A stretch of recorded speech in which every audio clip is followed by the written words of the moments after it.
grade it on a regular A to F scale, grade Steve Cohen's press conference. It's going to be really hard for me not to say an A because he said everything that I wanted to hear in that press conference. There were like 8 periods in what I just said, but but he sang all the right notes. He said exactly the things that I know I speak on behalf of every Mets fan that we wanted to hear because it was essentially just the opposite of what the thesis of the Wilpons tenure with the Mets has been.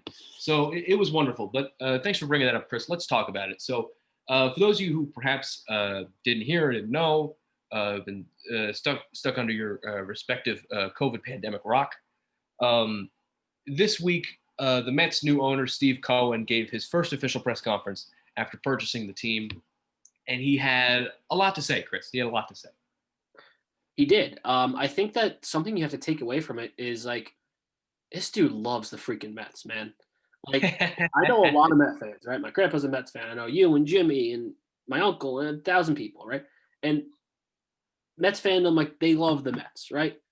This guy freaking loves the Mets. And that is an awesome, awesome thing to have as your owner. I think when you look at, let's take the Jets, for example, right? The Johnsons, like, they're Jets fans, but like, they don't get up there and say how much they love the Jets. Even my hockey team, I'm not ever going to say a bad word about the current owners of the New York Islanders because they've done amazing things, but they aren't Islander fans, right? This guy is a Met fan, and his father-in-law is a season ticket holder, and he loves the New York Mets. I think that is really, really cool because him winning, like the Mets winning a World Series for him would be like, yeah, it would be this great economic financial boost for his pocket, which doesn't need any more economic or financial boost, but it would be. But also it'd be for him the first time since 1986 he saw his favorite baseball team win a World Series. And when you have both of those things in the same person, I think that is really, really special. Absolutely. That's a great point that you bring up, actually, because obviously sports is a business and owning a sports franchise, it's a business thing and it needs to be business related. But what a lot of people who end up owning sports teams don't understand is that sports is different from any other company they may own. Like if the Purdue Chicken Company was, I don't know why I thought of that, but if the Purdue Chicken Company was bought and sold and the new owner came out and gave a press conference, I don't need him to say, yeah, I'm a big fan of Purdue Chicken. Like and it'd be great to hear him say that, but it's not necessary that he says that. Right.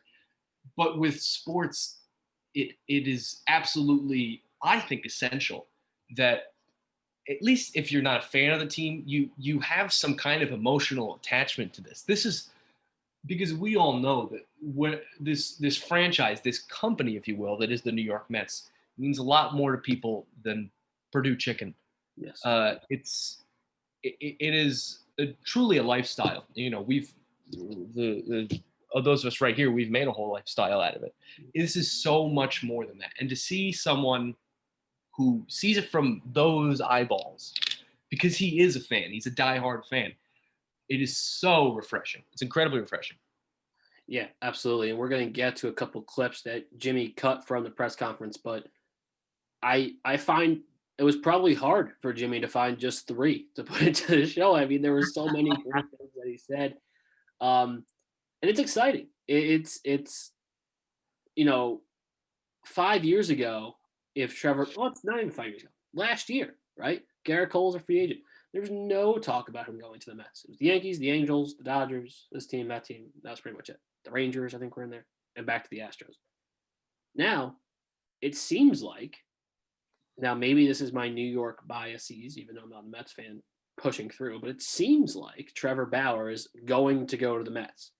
That they are the leader in the clubhouse to land the biggest pitcher free agent, like somebody, as Jimmy talked about in the last segment, clearly they need.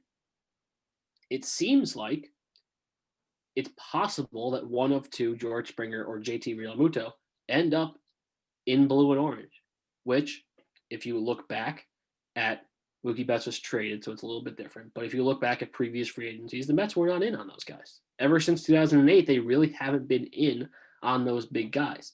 Right? They got Pedro Martinez, they got Carlos Beltran, but then since then, it hasn't been a lot. So I think that that is a really cool thing for the Met fan to say, like, finally, after October, it's still interesting, right? There's still things to get excited about in January, where previously there was none. Yeah, no, it's a year-round lifestyle, as it is for, we've seen for the Yankees since George Steinbrenner bought them years and years and years and years ago. But so, Chris, you mentioned those clips that Jimmy got from the press conference, and again, our thanks to the wonderful Jimmy Sullivan for grabbing those for us. But let's get to the first one right now, because a big question whenever any owner takes over a sports team is how much say will they have in baseball operations? And Steve Cohen answered that question right away. So let's take a look.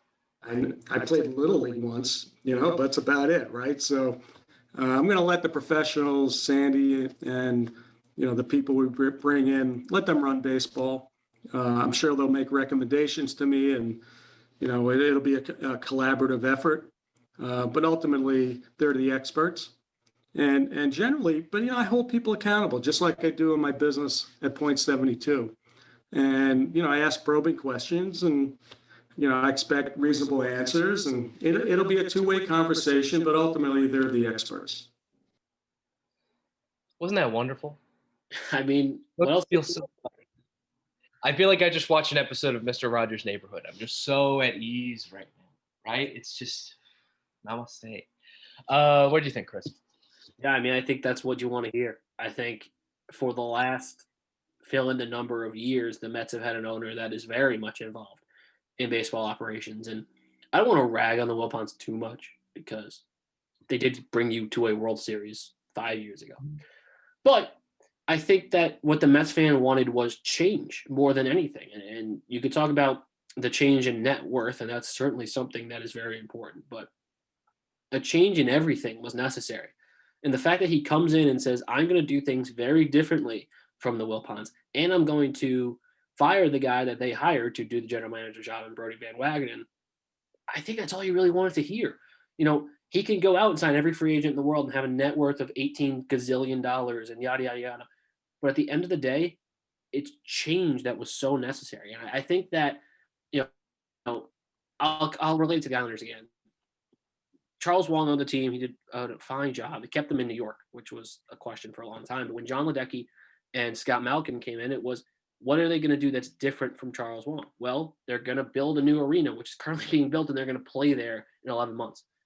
For the Mets, it was, what is Steve Cohen going to do differently from Jeff and Fred Wilpon? Well, he's going to stay out of the way of baseball operation, run it like a business, like he knows how to do, and he's going to win a World Series. And we're going to get to the World Series bit in a little bit, but he's going to win a World Series, or it's going to be considered a failure in his book. Yeah. Jerry Seinfeld, who himself is a Mets fan, and people wanted him to buy the team. But something he always talks about when he's talking about while he was making the sitcom Seinfeld, something he always talks about that he didn't like about making a television show is that there were TV executives that wanted to have a say in what happened in the show. And he was so annoyed that people who weren't funny wanted to have a say in the funny. Mm-hmm. And to me, a bad sports owner, especially one that doesn't really have much of a sports background, is that same thing. Derek Jeter with the Marlins is a different thing because I don't think anyone's going to argue that guy knows baseball. Right. But if people who don't come from the world of baseball, who try to make decisions about baseball, of course they're going to be the wrong decisions. Of course they're going to be crazy decisions that make no sense and don't turn out right. And I think perhaps what is already Steve Cohen's best quality as an owner is his humility in that perspective. He knows that he is not a baseball master, as big of a fan of the Mets as he may be. What he wants is to see them win, and he knows what he has to do to have them win. And what he's doing is giving them the money to do so. But he's going to let the baseball people make the baseball decisions, and that is very, very nice to see.